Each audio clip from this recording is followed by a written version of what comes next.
Ce que j'en connais, moi, de terme tiers-lieu, ça a une histoire un peu là par rapport où là j'habite, à Paris, donc c'est né, les tiers-lieux, c'est quand même un peu né comme une stratégie de gouvernance municipale, hein. C'était une manière de conjurer des espaces interstitiels qui ne deviennent pas ingouvernables, au sens, c'était éviter l'occupation illégale, les refuges, souvent par des migrants, pour des migrants, de Rome, etc. Ou alors les squatteurs, comme on dit dans la langue du pouvoir, quoi. Donc les tiers-lieux, ça a été souvent des stratégies de la mairie de Paris pour faire des conventions. Ils sollicitaient des collectifs d'artistes et donc leur proposaient un espace d'usage avec des loyers très modestes, voire pas des loyers du tout. Bon, ça c'est un aspect qui ne résume pas du tout, je pense, la histoire de tiers-lieux, mais il y a cet aspect-là quand même qu'il faut les considérer. Moi, j'aurais envie plutôt de situer la question de tiers-lieu, quoi qu'il en soit, de son histoire, de sa naissance, de son de ce signifiant qui s'installe un peu dans les paysages et les paysages des usages communs et des usages de gouvernementalité, quoi qu'il en soit de ça. Moi, j'aimerais un peu les penser comme dans un fond un peu communal. C'est-à-dire, est-ce que les tiers-lieux, c'est potentiellement quelque chose qui peut venir faire contraste, tout au moins, contraste, voire s'opposer ouvertement avec une logique purement d'administration de l'espace public, quoi. Est-ce que oui ou non, il est en mesure de faire émerger des pratiques qui ont une relative autonomie par rapport à ce qui est prévu dans les formes de gestion de l'espace urbain.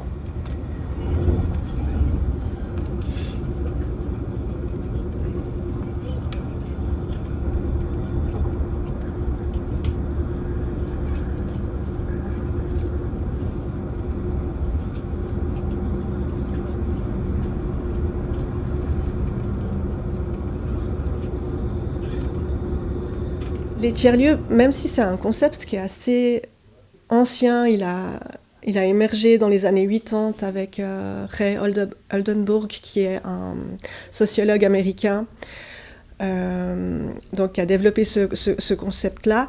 Mais en français, ça fait pas si longtemps qu'on l'utilise, en tout cas en dehors du domaine de la recherche. Et puis ça regroupe souvent des réalités qui sont hyper différentes. Comme par exemple l'espace de coworking qui est hyper commercial, ou bien l'atelier de réparation du quartier, donc des choses qui ont peu de réalité commune. Puis moi, je pense que si on veut que la notion de tiers-lieu, ça reste un concept aidant, on doit revenir un petit peu à l'origine, à Oldenburg, et puis à quelques éléments en fait fondateur de cette notion, parce que ça reste une notion intéressante. Pour Oldenburg, les tiers-lieux, c'est des lieux de sociabilité pure, en fait, où on y va pour le plaisir d'être avec les autres, et puis on peut laisser de côté les considérations domestiques. Donc le premier lieu, c'est la maison, ou bien professionnel, ça c'est le second lieu, c'est le travail, pour en fait avoir le plaisir de partager un moment avec les autres et de discuter avec eux.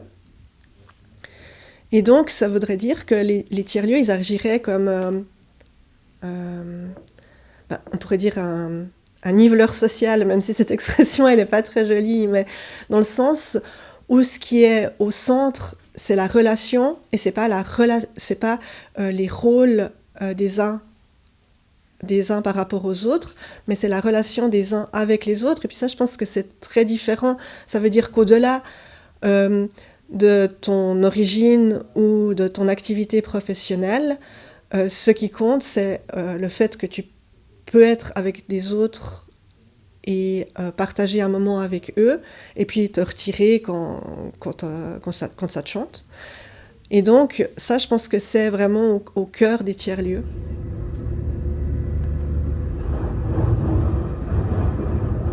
Je pense qu'effectivement, la notion de tiers-lieu, aujourd'hui, elle est un peu galvaudée. On a de la peine à la saisir concrètement dans ce qu'elle devrait être. Si je prends l'exemple en France, qui a été un des pays où on a le plus de valorisation de ce terme, On a eu énormément de lieux qui se sont développés d'abord sur des bases plutôt militantes, associatives, récupération de vieilles usines, transformation, une visée de changement social derrière et de multi-activités à tendance culturelle artistique. En fait, à ce mouvement-là a assez vite succédé l'émergence de financement public et l'émergence de normes de régulation. Ces lieux ont eu une finalité sociale qui est devenue une finalité qui a été récupérée via des financements initialement publics et aujourd'hui privés. C'est très intéressant pour un promoteur d'avoir un bâtiment qui est quelque part à mi-chemin entre sa future destruction et donc sa rénovation complète ou sa transformation, et de pouvoir dire en tant que promoteur que nous allons consacrer 2 ans, 3 ans, 4 ans, le temps qu'on ait tous les plans, les financements, etc., à un usage à destination du public. Donc il y a une instrumentalisation de la notion de tiers-lieu qui est aujourd'hui très forte. Mais au-delà de ça, en fait, la notion de tiers-lieu, elle interroge. Qu'est-ce que ça veut dire ? Ça veut dire qu'on a différentes composantes dans un lieu, quoi. Et ça veut dire quoi d'autre que finalement on attribue de l'espace à chacune de ces composantes et que ces composantes, peu ou prou, arrivent à vivre ensemble sur le même lieu. C'est pas ce que moi j'ai envie de voir se développer. Ce que j'ai vraiment beaucoup plus envie de voir se développer, c'est des lieux dans lesquels en fait on n'a pas de prédétermination des usages. Et on conserve une notion d'impact social derrière. C'est-à-dire que concrètement, il y a des lieux qui existent dans lesquels on a un multi-usage possible. Ces lieux sont totalement transformables, y compris dans la journée. Ces lieux peuvent accueillir un spectacle à 100 personnes ou des ateliers d'écriture en l'espace de 2 heures. Et on a une transformation permanente du lieu en fonction des usages qui sont souhaités, attendus par des collectifs, des habitants, des individus, des groupes, des associations, peu importe. Et là, ça devient intéressant, parce que ce qu'on fait dans ce type de lieu, c'est pas une vague fréquentation des interstices intermédiaires d'un groupe à l'autre sur un même lieu, mais beaucoup plus de tisser des relations entre différents groupes constitués. Donc pour moi, ce qui m'intéresse, c'est le tissage, quelque part, ou de faire en sorte que ces lieux deviennent des lieux de couture, quelque part, entre différents groupes avec différentes attentes et qui viennent avec différentes choses, différents attendus, mais qui se mettent en capacité, ou quelque part que le lieu provoque une vraie rencontre entre ces différents groupes. Quand on va au 104 à Paris, par exemple, c'est assez frappant. Le 104, on peut avoir un danseur qui s'entraîne tout seul sous la halle, mais en même temps on a une expo, puis en même temps on a quelqu'un qui essaie de développer un produit dans un autre étage, etc. Puis on a un produit à finalité artistique, c'est la seule condition pour qu'il y ait des entreprises privées qui soient dans le 104. Mais c'est vraiment intéressant de voir cette mixité des usages possibles permanente. On reste une journée, on a vu 200 choses. Ce qui est très peu comparable à ce qu'on peut aujourd'hui voir dans beaucoup de lieux qui s'appellent tiers-lieux, à Genève, à Lausanne ou ailleurs. Une autre notion que je trouve hyper intéressante dans ce monde des tiers-lieux, c'est les hétérotopies. Les hétérotopies,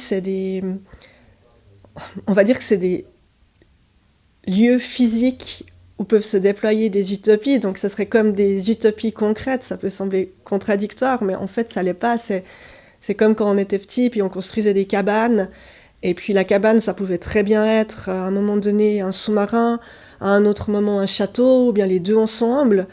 Pour moi, les tiers-lieux, c'est ça.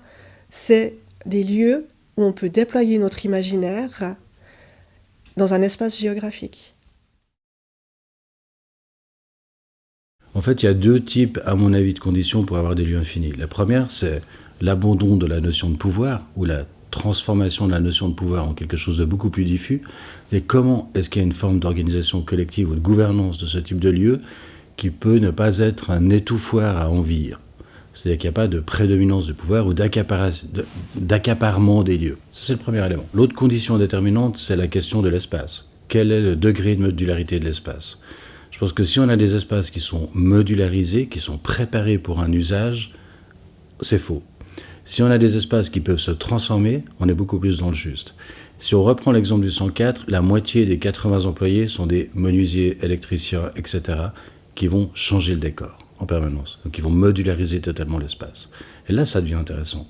Ça veut dire que je peux venir avec un projet ponctuel on me dit oui ou non, on a cet espace-là qui peut être transformé de telle date à telle date, est-ce que ça vous convient, oui ou non?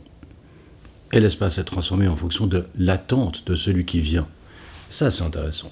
Donc 2 conditions, modalité de gouvernance et modularité des lieux.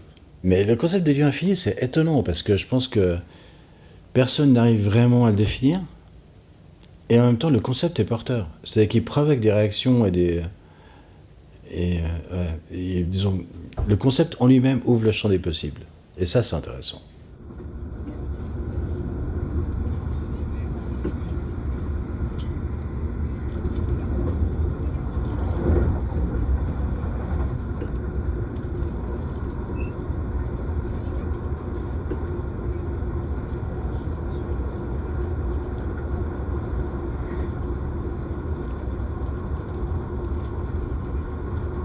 À Paris, tu as des véritables entreprises de valorisation de tiers-lieux qui sont beaucoup d'argent, hein, qui ont plusieurs espaces, qui les captent, qui les capturent, hein, avec donc des logiques d'appel à projet, etc. Donc ils sont un peu, disons, ils ont la légitimité à être un peu prioritaires. Bon, voilà, bon. Mais il y a d'autres tiers-lieux dans lesquels se passent des choses étonnantes.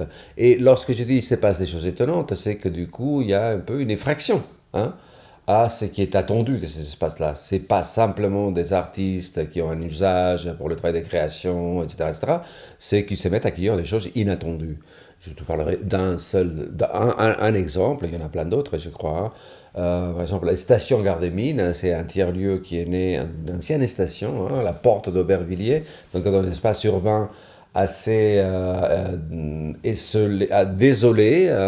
À côté, il y a un foyer qui accueille de travailleurs immigrés, des Africains, subsahariens.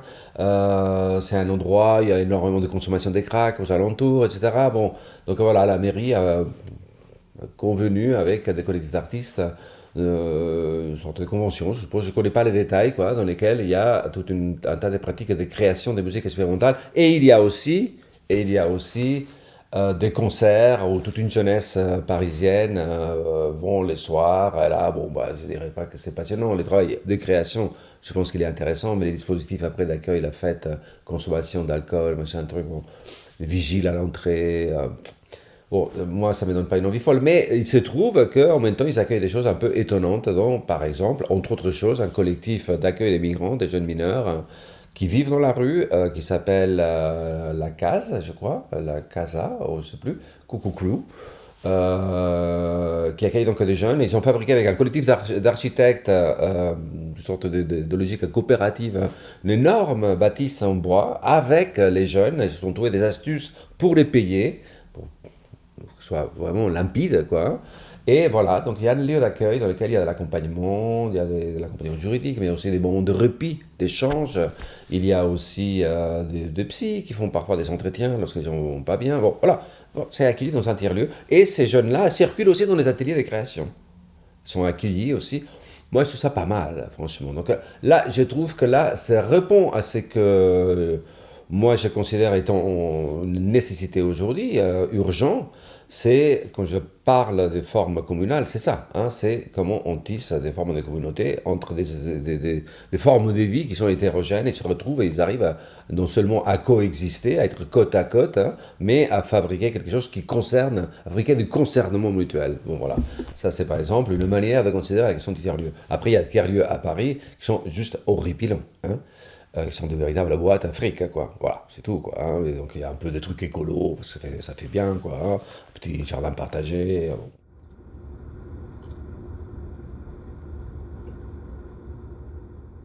Dans l'espace urbain, il y a 2 possibilités. Soit on est dans une logique d'affectation transitoire, ou d'urbanisme temporaire, ou urbanisme tactique, comme on peut l'appeler, dans lequel on va récupérer un lieu pour 4, 5, 10 ans. Il y en a encore des lieux comme ça. Et là, on est sur une enveloppe, une carcasse qu'on peut transformer pour un usage ou pour des usages à voir et à mettre en place. L'autre élément, c'est de le prévoir. C'est beaucoup plus compliqué de le prévoir. C'est beaucoup plus compliqué de se dire j'ai besoin d'un espace vide qui fait 2, 3, 4 000 mètres carrés. C'est pas vendable, très peu vendable. Ceci dit, si je fais une petite analogie avec les bibliothèques, c'est intéressant. Les bibliothèques aujourd'hui ne sont plus des bibliothèques. Une bibliothèque, classiquement, est une bibliothèque, un lieu dans lequel on va entreposer des livres et puis donner aux personnes la possibilité de les emprunter, d'y accéder, etc. Et de lire sur place. Silence total, etc. Rayonnage. Aujourd'hui, on a des modèles de bibliothèques qui sont complètement différents. La bibliothèque d'Oslo, elle fait 6 étages de haut, et c'est 18 000 mètres carrés, enfin, c'est complètement délirant. Il y a du bruit partout, il y a des bistrots, il y a de la vie, les gens peuvent s'entraîner à faire de la musique. Voilà, c'est devenu un espace total dans lequel on va pouvoir avoir de l'expression culturelle, on va pouvoir avoir de la concentration, on va pouvoir avoir des collectifs qui travaillent ensemble, on va pouvoir se restaurer, boire un verre. Et c'est là où ça devient intéressant. Mais ces bibliothèques, elles se sont construites aussi sur un concept. Elles se sont construites en partant du concept de bibliothèque pour arriver vers un lieu dans lequel on a beaucoup d'usages possibles et qui se transforme. Mais elles étaient détenteurs d'un label. Et le label de base, c'est la bibliothèque. Je construis une bibliothèque. Peut-être qu'aujourd'hui, on devrait avoir la même stratégie pour construire des lieux infinis, c'est-à-dire de partir d'un concept de lieu et de le vendre et de l'expliquer, qui peut permettre ce multi-usage à finalité culturelle artistique. Il y a 2-3 exemples qui se profilent comme ça sur Genève.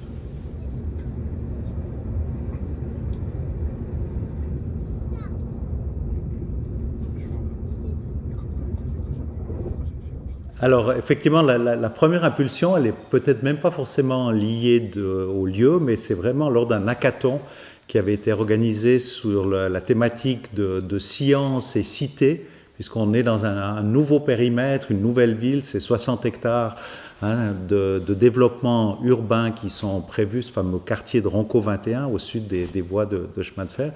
Et puis, un des projets, c'était ce fameux Roncub, donc de créer un lieu de rencontre autour de différentes problématiques, elles n'étaient pas aussi précises qu'elles le sont aujourd'hui, dans ce périmètre-là. Et en fait, la ville a trouvé très séduisant ce projet. Elle avait un lieu.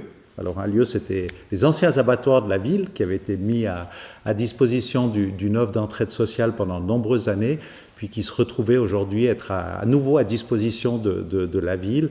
Puis on s'est dit, comment on peut travailler avec ces initiateurs de projets, éventuellement une association, parce que ce n'était pas la ville qui souhaitait porter ce projet en direct. Et puis en même temps, il y avait du côté du canton ce fameux agenda 2030 avec l'idée d'avoir une ressourcerie culturelle, une petite étude qui avait été faite par Christine Bitz de la société Swissstein qui montrait un petit peu la pertinence. Donc tout ça a fait qu'on avait un petit écosystème ou un petit moment T qui a encouragé la ville à pouvoir aller de l'avant.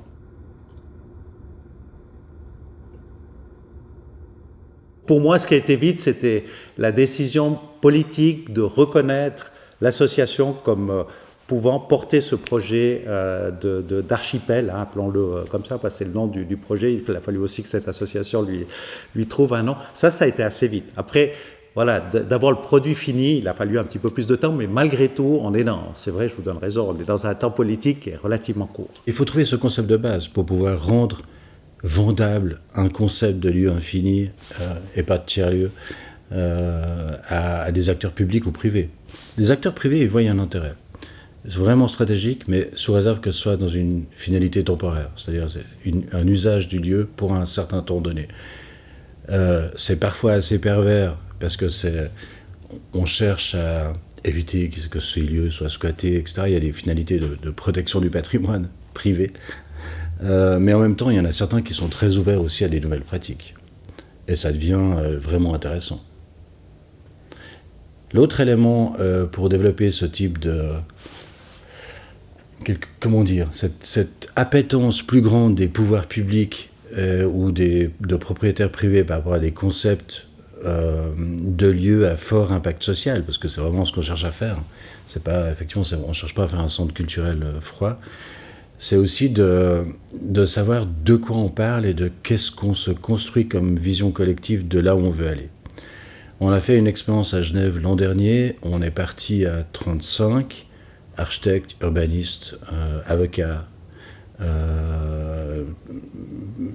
patrons d'institutions sociales, politiques, etc. Et on a visité 3 villes, Barcelone, Marseille et Paris, en petits groupes. en visitant que des lieux à fort impact social. Des lieux qui vivent en permanence dans le bricolage, des lieux qui sont des lieux qui évoluent en permanence et qui sont extrêmement intéressants. Alors la situation spatiale de ces 3 villes n'est pas la même. On trouve encore beaucoup de lieux en friche, ce qu'on a de moins en moins à Genève ou très peu, mais il n'empêche que ces 35 personnes reviennent avec des étoiles plein les yeux et deviennent de fait des personnes qui sont en capacité de porter ensemble un projet de lieu infini ou un projet de tiers-lieu, ou en tout cas un projet de lieu infini surtout, mais un projet qui sert à disposer de lieux qui ont un fort impact social. Donc, des lieux qui favorisent l'appropriation par les personnes qui viennent et des lieux qui ne sont pas prédéterminés dans leur usage. Et je pense que c'est de ça dont la population a besoin aujourd'hui. C'est pas des jeux du pain. C'est de sortir de ça, mais d'être en capacité en fait d'affronter et de se sentir légitime dans un lieu dans lequel on va avoir des éléments artistiques, des éléments politiques, des éléments sociaux, des éléments vivants, du vivant, dans lesquels ils vont trouver quelque chose et grandir. Le fait que tu veuilles offrir aux autres un projet dont ils puissent profiter, qui est aussi porteur d'une vision de la société. Tu vois, on parlait de Sion, l'archipel. En fait, à l'archipel, il y a un constat qui est que on consomme beaucoup trop, on produit beaucoup trop de déchets, on est responsable des changements climatiques, enfin, et de se dire ah oui, bon, est-ce que dans mon coin, je me morfonds et puis je me dis c'est quand même pas possible que quelqu'un fasse pas quelque chose, ou bien est-ce que je rencontre, je pense qu'il y a aussi ça, hein, c'est rarement des volontés de une personne, c'est des groupes.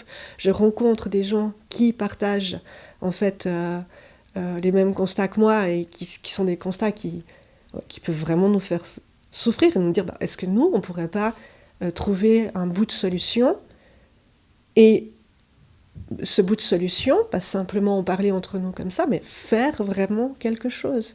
Donc je pense que c'est ça répond à ce besoin fondamental d'agir, et puis d'agir avec les autres.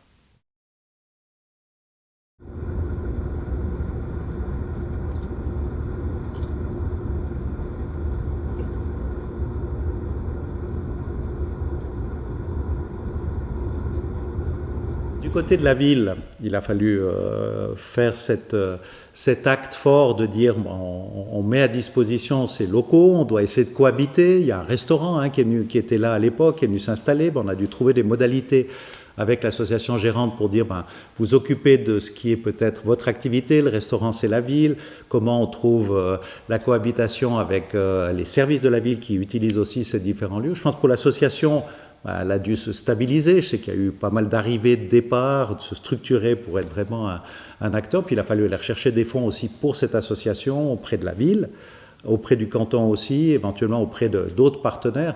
Donc en fait, c'est comme pour tout nouveau projet, il faut véritablement lui donner un petit peu d'assise.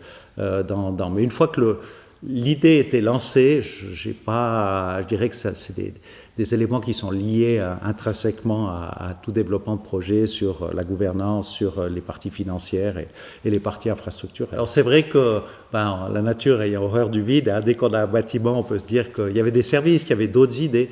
Puis je crois qu'on a été assez volontariste en se disant non, mais il faut peut-être faire un tiers-lieu qui n'existe pas aujourd'hui dans le dispositif de la ville.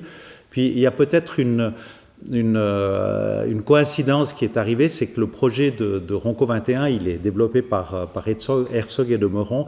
Puis la notion de la durabilité, la notion de l'économie circulaire, tout d'un coup, c'est des mots qui sont venus comme ça chatouiller les neurones de mes collègues du conseil municipal, et puis qui se sont dit, mais là, est-ce qu'il n'y a pas quelque chose à faire autour de ces dimensions-là pour ce lieu? Donc, il a fallu convaincre qu'il y avait en face de nous un acteur qui pouvait non pas être un feu de paille parce qu'il y a tout d'un coup une idée, puis après les copains se séparent parce qu'il n'y a plus la dynamique de groupe, mais de pouvoir faire confiance, puis de dégager des budgets, d'accompagner avec des mandats, de faire une convention tripartite avec le canton. Donc, mais on a aussi trouver en face de nous des gens qui ont joué le jeu, qui sont structurés, qui ont été capables de nous rassurer sur leur capacité à pouvoir développer le projet dans le temps. Donc je pense qu'il y avait le lieu, et puis il y avait en même temps ces dimensions tout d'un coup de durabilité et de circularité qui venaient, disons, être des éléments un peu fondateurs de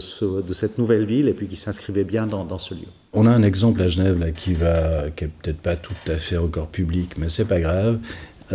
C'est un ancien garage Peugeot, situé dans une zone industrielle qui a été occupée tout à fait temporairement par Antigel pendant quelques semaines pendant leur festival, et qui est aujourd'hui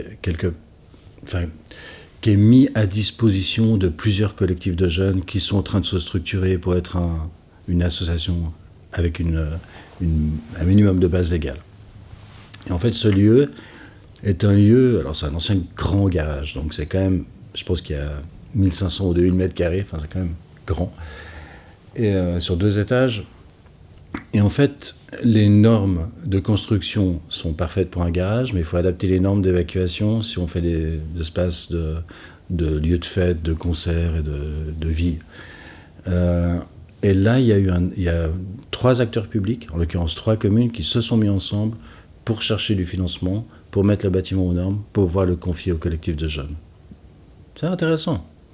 Ça veut dire que je ne pense pas que l'acteur public soit complètement réticent, et loin de là, en tout cas à Genève, l'acteur public communal en l'occurrence, mais même cantonal, n'est pas du tout réticent à l'émergence de nouvelles expériences. En fait, il faut juste qu'on arrive à poser le cadre pour que ça se fasse à peu près dans les normes, pour qu'on puisse avoir une assurance RC et puis ne pas être attaquable toutes les 3 minutes. À Zurich, il y a tout un programme qui en fait met à disposition des lieux qui sont vides, des friches, aux artistes, en priorité aux jeunes artistes. Ça peut être pour des utilisations transitoires ou des projets à long terme. Et là, en fait, la ville de Zurich offre des loyers qui sont, on va dire, à la limite de la rentabilité. Donc, on calcule par rapport à la superficie où on se trouve, les charges qu'il y a pour le bâtiment. Donc, ça dépend de bâtiment en bâtiment. Et ils ont un service qui va s'occuper de ça et qui ne va pas facturer tous les frais supplémentaires qui sont de la gestion de ces différents lieux. Mais en fait, ça, c'est une politique publique de soutien à la culture.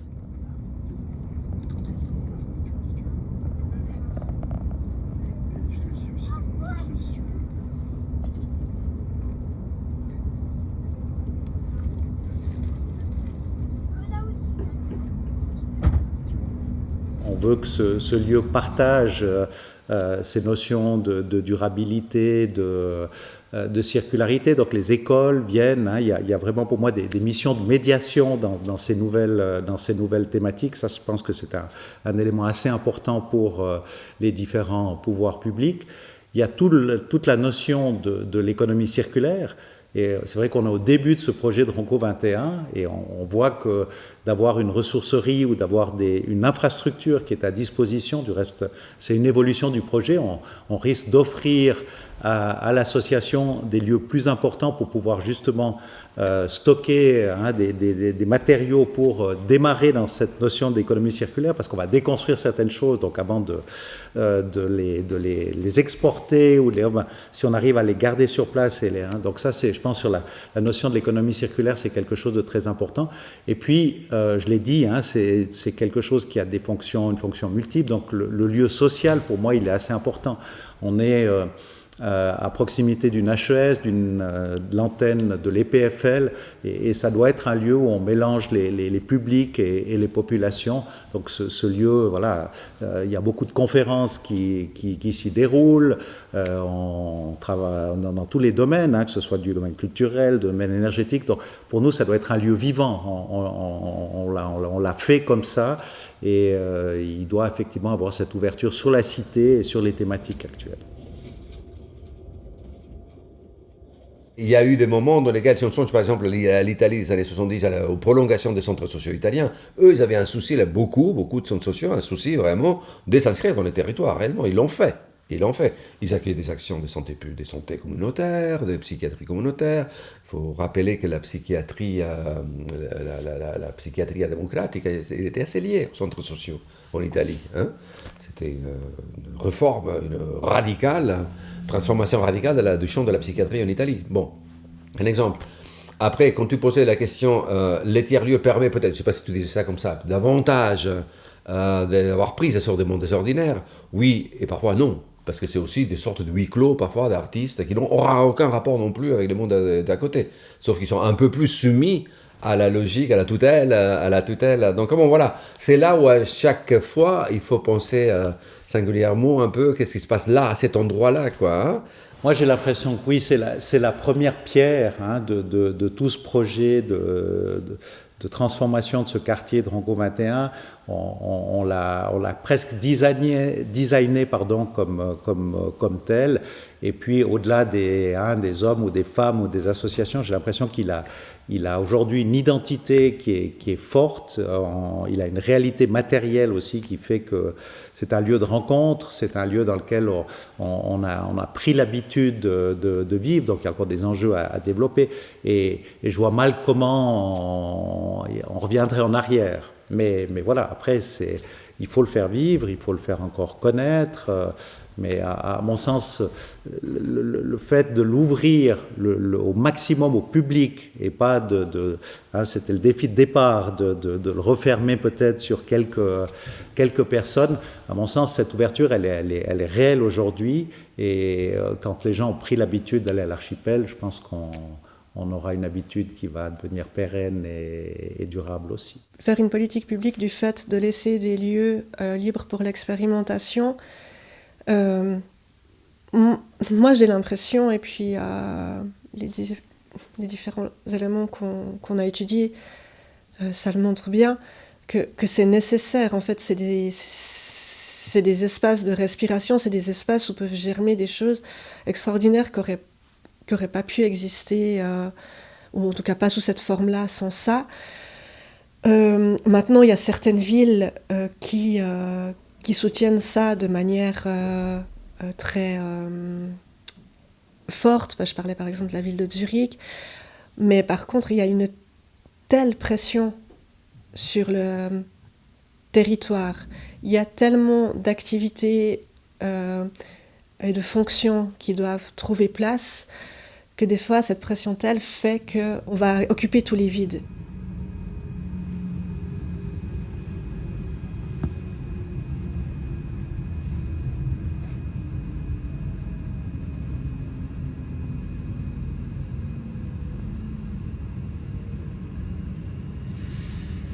Je pense que ce genre de lieu n'a pas de rentabilité directe. On voit bien que c'est un business model qui est compliqué en termes de rentabilité. Donc on est obligé d'avoir un soutien public. Mais je fais le parallèle avec la culture ou le sport, où on n'a pas non plus toujours la rentabilité qui est au rendez-vous, et les subventions des pouvoirs publics sont importantes. Après, il faut trouver le juste équilibre entre un modèle économique, des subventions, du bénévolat.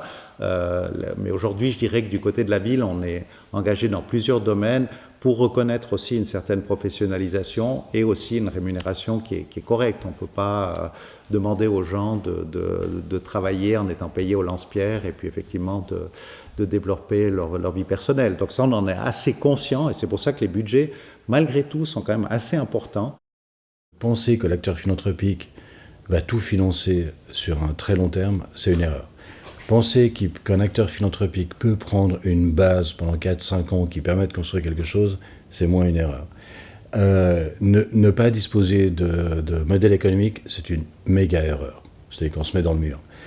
Ceci dit, il y a des modèles économiques qui fonctionnent depuis plus de 30 ans, comme l'usine à Genève, dans laquelle le financement public ne s'adresse qu'à extrêmement faible par rapport au volume d'affaires générées.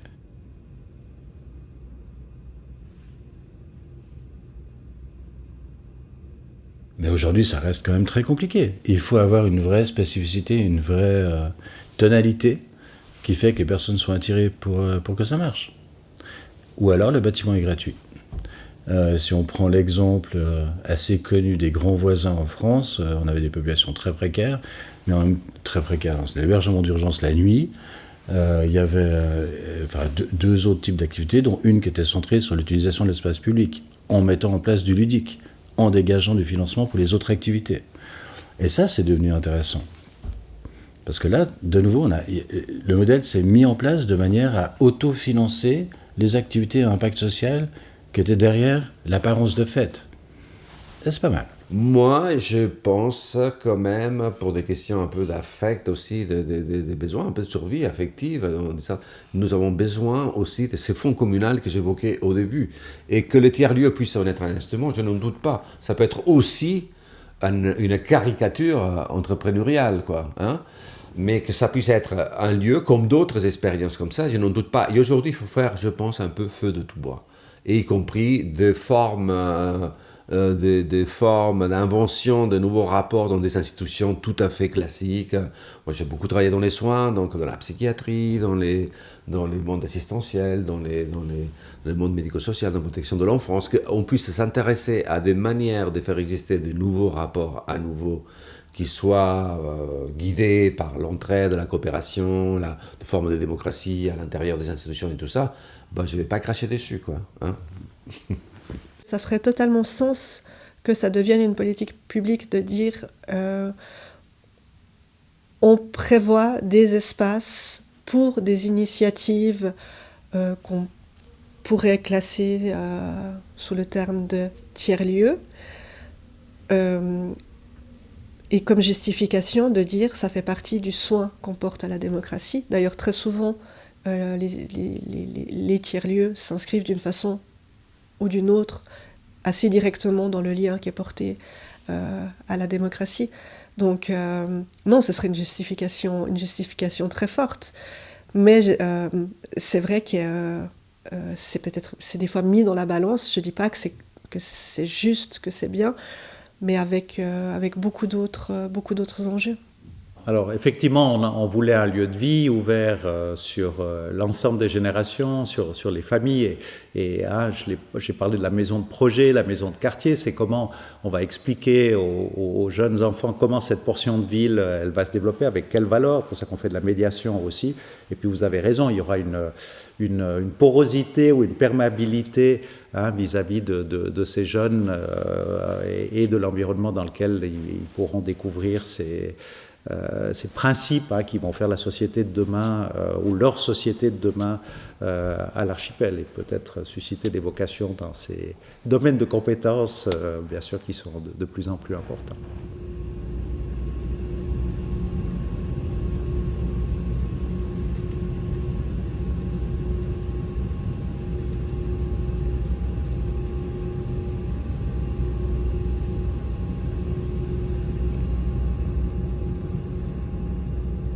Il faut de la motivation, mais il faut savoir où on va, en fait. Ceux qui sont aujourd'hui les porteurs à Genève, c'est les gens qui ont envie de transformer la ville. C'est ça l'enjeu qui est derrière, c'est pas autre chose que ça. Et il y en a qui ont envie, d'autres pas. Il y a des... on a vu s'introduire pas mal de promoteurs privés qui ont cru que le coworking était l'essence même de l'existence. Et c'est pas tout à fait ça. Ils en reviennent aujourd'hui. Mais on a aujourd'hui des propriétaires privés qui viennent nous demander, nous, Phase, comme élément qualitatif à amener dans le dépôt d'une autorisation de construire, ou d'un PLQ, ou je sais pas quoi, ou d'un projet. On peut pas, évidemment qu'on le fait pas. Mais c'est intéressant de voir que les privés, des promoteurs privés, ont compris qu'on était aujourd'hui un avantage qualitatif parce qu'on développe des lieux à finalité sociale.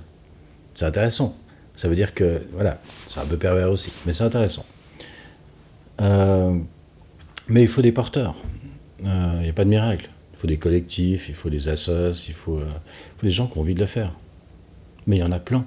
Pour qu'un lieu perdure et comprendre pourquoi il a perduré, je pense qu'il y a beaucoup d'éléments qu'on ne maîtrise pas totalement. Mais si je regarde les expériences que j'ai étudié, une des choses qui m'a frappée, c'est que au départ, il y avait une vision très forte de ce qu'on voulait faire. Par exemple, à Bâle, offrir un lieu de rencontre pour les habitants. Et puis après, tout le reste, que ce soit les financements, la gouvernance, la gestion des différents locataires, la rentabilité économique, en fait, on met en place des éléments qui permettent que cette vision, elle fonctionne. Et aussi de se dire, ben voilà, notre vision, c'est pas un document de 50 pages, c'est une idée assez simple qui répond à un besoin. Donc tu vois, tu as un lien avec un contexte. Ce que je disais, c'est pas un îlot fermé à ces lieux-là, mais ils vivent dans un territoire. Et puis, ils sont aussi capables de s'adapter. Si certaines choses ne fonctionnent plus, eh bien de changer, mais tout en se disant, ben, on garde ce cap-là. On veut faire un lieu de rencontre qui est à destination primaire des habitants du quartier. Eh bien, qu'est-ce que cela veut dire ? Et on offre un degré suffisant de liberté pour qu'on puisse se transformer en même temps que notre quartier. Notre plan de législature, on travaille à 4 ans, il y a 2 thématiques. Il y a l'attractivité d'un côté et puis la durabilité. Donc on est conscient que cette durabilité, ça peut être un mot un peu bateau, mais si on arrive à lui donner un peu de consistance dans nos différents projets, et pour moi, l'archipel, ce tiers-lieu, cette évolution, elle fait clairement partie de cette ambition de durabilité. Et puis il y a effectivement un bénéfice pour l'entier de nos projets, il y a aussi une notion de participation citoyenne. Donc toutes ces dimensions-là, aujourd'hui, elles accompagnent tous nos projets. Je dirais qu'on doit à chaque fois cocher ces notions de durabilité, ces notions de circularité. On a en plus un périmètre qui va se développer dans les 40 prochaines années avec ces transformations de cette ville 60 hectares. Donc moi, je suis assez confiant sur cette vision et la valeur ajoutée de la dimension qui peut nous être apportée par l'archipel.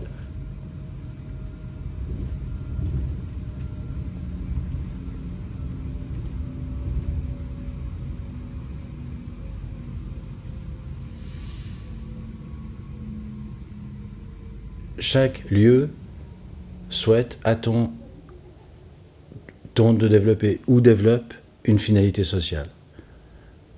Et ça, c'est le point commun. C'est-à-dire que ce qu'on cherche à faire, c'est avoir des lieux qui produisent du social, au sens large.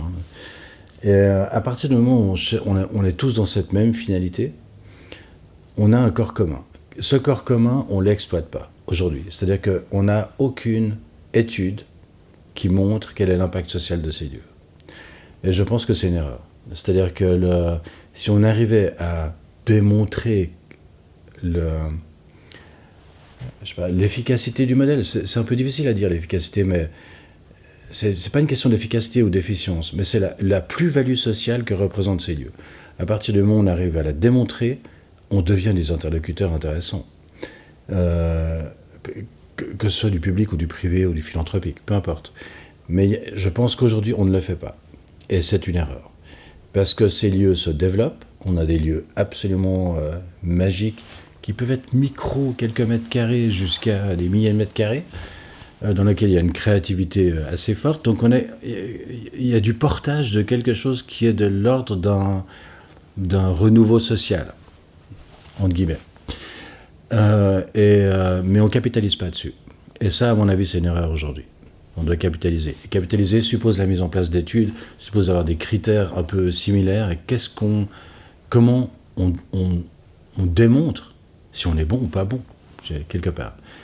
Et si on est bon, c'est une plus-value énorme parce que tout d'un coup, ça devient quelque chose qui est de l'ordre d'un collectif, agissant, et reconnu, validé.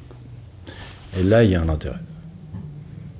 Donc c'est plus une logique syndicale, quelque part.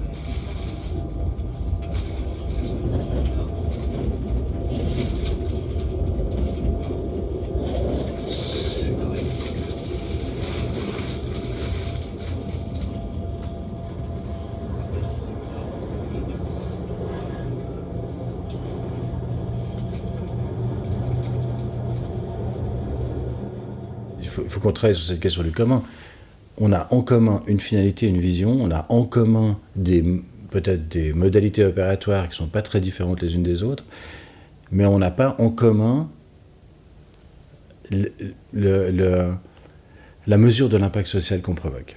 Et ça, c'est à mon avis quelque chose qui doit être mis en place. Et ça donnera une force. Mais je suis persuadé que nous devons renouer avec cette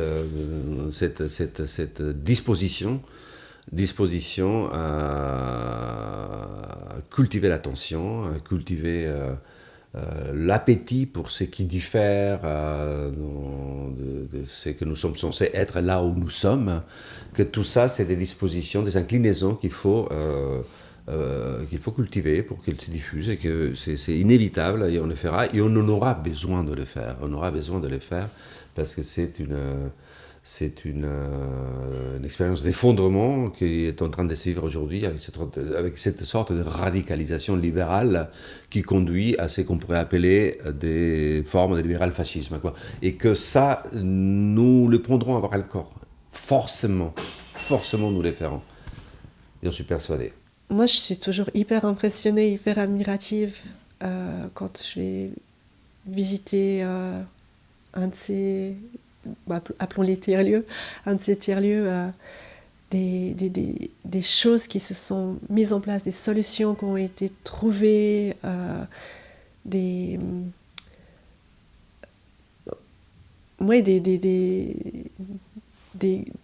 groupes qui se forment et qui s'agrandissent, et de la vie en fait qui est dans ces lieux.